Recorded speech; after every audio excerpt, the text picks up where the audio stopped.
Welcome to Nevada Neurology and Vascular Center. I'm Pauline Stolzner, and I'm going to discuss the benefits of exercise on the brain. The learning objectives are you will be able to state what exercise does for the brain, be able to decipher what kind of exercise is beneficial, and be able to state what age group of people it is beneficial for. There are a lot of health benefits of exercise we hear about for the body.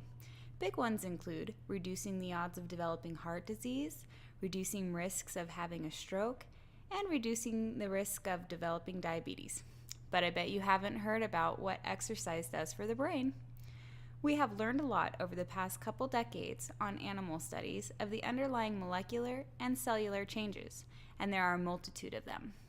Exercise helps memory and thinking directly and indirectly, stemming from its ability to reduce insulin resistance, reduce inflammation, and stimulate growth factors, chemicals in the brain that affect new blood vessels, brain cells, and protect the new brain cells. Indirectly, exercise improves mood and sleep and reduces stress and anxiety. Problems in these areas cause and contribute to cognitive impairment. Exercise promotes new neurons being born in areas of the brain called the hippocampus. This area is involved in verbal memory and learning.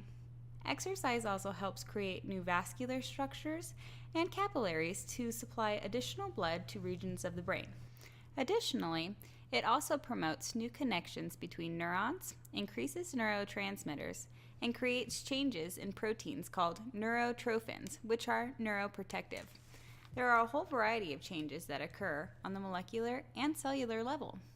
Studies done include older, sedentary adults who were enrolled in a 6 to 12-month intervention program where first their brain was scanned using a magnetic resonance imaging machine, also known as an MRI. The MRI looked at both structure and function, and then the participants went through a 6-month or a year exercise training program, or in the control group, a stretching and toning program. In the exercise program, the participants started out walking 30 minutes, 3 days per week, and worked up to walking for 1 hour 3 days a week. The amount of exercise consisted of getting their heart rate up and producing a light sweat. None of the participants were winning races, but they ended up walking faster and further over time. At the end of the 6-month or 1-year interventions, the participants were put back into the MRI to scan their brain. They also got behavioral and psychological social testing done. The studies found that the individuals who got aerobic exercise and increased their fitness had growth in areas of the brain that typically decrease with age. Such areas were the hippocampus, the prefrontal cortex, and the parietal cortex. There were also increases in the efficiency of the neural networks, which were measured through functional MRI. Furthermore, there were positive chemical alterations and changes in the integrity of white matter tracts, which are axons that connect one region of the brain to another. These were found using a technique called magnetic resonance spectroscopy. So, there are a number of positive changes in the human participant research that mirror the animal studies. Research was also conducted on children and how exercise impacted their growing brains. The studies conducted on the kids were done as an intervention after school, 2 hours per day, 5 days a week, for a complete school year, from the end of August to the end of May. The children's structure and function of the brain was also analyzed using an MRI. The study also measured memory, attention, and decision-making. Additionally, the children's academic performance on various standardized tests, such as math and other subjects, were measured and compared to their less fit peers. The preliminary data found that the children who were more fit had larger brain regions that support the aspects of memory and did better in a variety of attentional tasks. So the notion of a dumb jock just doesn't cut it.